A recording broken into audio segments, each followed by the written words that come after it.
Good morning everyone. In the previous class we have done the poem. हम poem start कर चुके थे. We have already started the poem. The school boy, एक स्कूली बच्चा या स्कूली बच्चा, written by William Blake. कौन थे इसके writer? William Blake. And in this poem I want to tell you in brief what we have studied earlier. हमने पहले क्या पढ़ा है? That the school boy is comparing his school life, not his whole life, but his school life with the cage. कि उसे ऐसा लगता है कि जैसे ही वो स्कूल जाता है तो ऐसा लगता है कि वो एक पिंजरे में जाकर बंद हो गया है, जहां पर वो अपनी पसंद की कोई भी एक्टिविटीज नहीं कर पा रहा है, या फिर वो इतना एग्जॉस्टेड फील करता है, पूरा दिन वो अपना इतना डलनेस से निकालता है।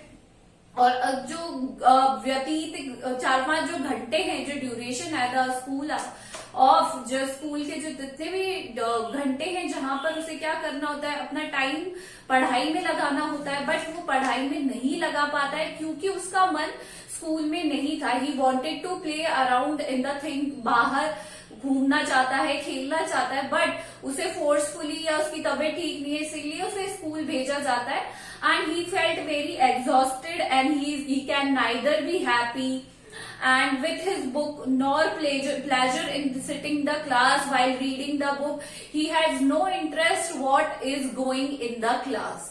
So we will start with the 4th stanza. How can the bird that is born for joy, यहाँ पे उसने अपने आप को किससे कंपेयर किया है?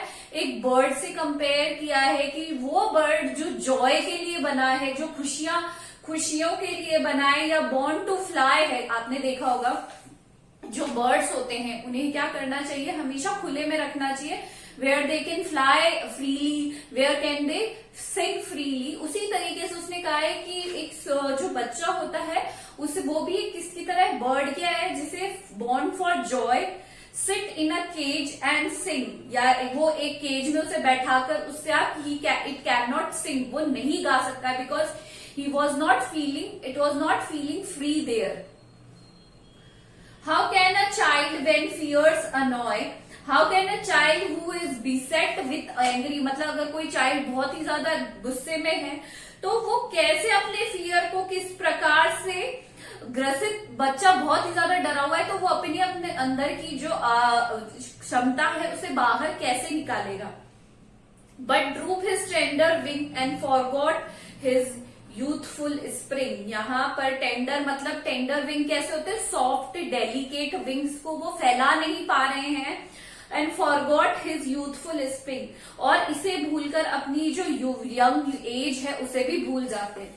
बेसिकली यहाँ पर एक बर्ड को कंपेयर किया गया है एक स्कूल स्टूडेंट के साथ, एक स्कूल बॉय के साथ, कि जैसे एक मतलब जो बर्ड है it can not survive in a cage, उसी तरीके से जो बच्चे हैं they have to feel free, उन्हें क्या फील करना चाहिए, हमेशा फ्री फील करना चाहिए, ना कि उन्हें अपने आप को किसी भी तरीके से बाउंडेड कर लेना चाहिए किसी भी चीज से। Right, now the next. O father and mother, ओ मेरे माता पिता, जो स्टूडेंट बॉय है वो अपने पेरेंट्स से कह रहा है ओ मेरे माता पिता। इफ बर्ड्स आर निम्पेड मतलब यहाँ पे अपॉस्ट्रोफी स्ट्रेस दिया हुआ है, निम्ड का मतलब होता है कट। अगर बर्ड्स है जो खिलते हुए जो कलियां होती है, बर्ड्स क्या होती है, कलियां होती है, उन्हें काट दिया जाए, मतलब फूल किससे खिलते हैं, कलियों से, अगर उन्हें ही कलियों को ही काट दिया जाए। एंड ब्लॉसम्स ब्लॉन अवे, और जो फूल है जो ऑलरेडी खिल चुके हैं उन्हें तोड़कर या बिखेर दिया जाए या वो हवा में उड़ जाए। And if the tender plants are stripped, और जो सॉफ्ट बहुत ही ज्यादा डेलिकेट नर्म कोमल जो प्लांट्स है वो तोड़ दिए जाए या स्ट्रिप्ड हो जाए of their joy in the springing day. अगर मान लीजिए अगर उन सबको ये चीजें नहीं मिले, सब चीजों को खुशियों से वंचित, अगर मान लीजिए फूलों को सनलाइट से दूर कर दिया, डिप्राइव कर दिया जाएगा तो वो खिलेंगे ही नहीं। तो इसी तरीके से एक बच्चे को अगर खुशियों से इनसे दूर कर दिया जाता है तो वो कभी भी ब्लो अप नहीं हो पाएगा, it can not blossom. By sorrow and cares dismay, यहाँ पे कहा गया है कि अगर इन बर्ड्स को क्या कर दिया जाए, प्लग करके तोड़ दिया जाए और इन फ्लावर्स को इधर उधर बिखेर दिया जाए mercilessly by the wind. He tells that if such pitiless and thoughtless treatment of plants is done, अगर प्लांट्स के साथ ऐसा किया जाता है, प्लांट्स तो बोल नहीं सकते बट एक स्टूडेंट तो बोल सकता है, एक स्कूल बॉय बोल सकता है, how shell the summer arise in joy और द समर फ्रूट अपीयर। अगर इस तरीके से चीजें होंगी, फ्रूट्स नहीं मतलब बर्ड्स नहीं खिलेंगे और जो ब्लॉसम नहीं होंगे, तो फिर समर की जो मॉर्निंग है उनमें कैसे खुशियां आएंगी, या फिर जो समर टाइम है उसमें फल कैसे उगेंगे पेड़ों पे।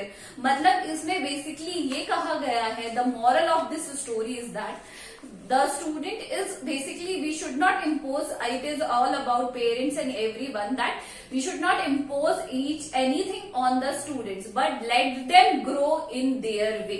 जैसे वो करना चाहते हैं, it is our duty, ये हमारी ड्यूटी है to guide you, but we cannot impose anything on you। हम आप पर कुछ भी इम्पोज नहीं कर सकते। You have to do what is wrong and what is right by yourself. You have to decide in your life what is good for you and what is bad for you. So we have done all these stanzas. I hope you have understood them very well. Just do the hard words and question answers and I will send you in the PDF form. Just do it in your copy and send the homework to me.